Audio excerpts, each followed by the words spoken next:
Welcome! In this video, you'll learn step by step how to send multiple pictures to a group on the WhatsApp desktop app using the new update.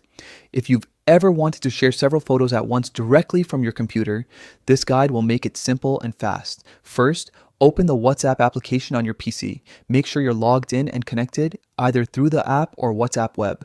You'll see your recent chats listed on the left side of the screen. Next, find and click on the group where you want to share your pictures. Once the group chat is open, look at the bottom of the chat window. You'll notice a plus icon right next to the text box where you usually type your messages. Click on that plus icon and a few options will appear.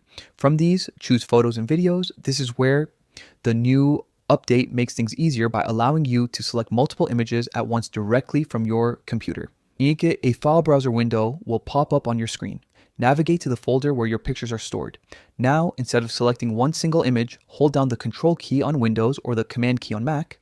Then click on all the photos you want to send. You can select as many as you like. Once you've highlighted all your chosen images, click the Open button.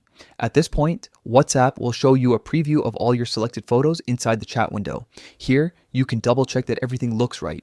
If you like, you can also type a caption or message to go along with the pictures. Finally, click the Send button and that's it. Your photos will upload and appear in the group chat for everyone to see. With this simple method, you can quickly share memories, work images, or project visuals with your group all through your PC. The new WhatsApp update makes multitasking smoother and sharing easier than ever. Give it a try and make your next group chat more colorful and connected.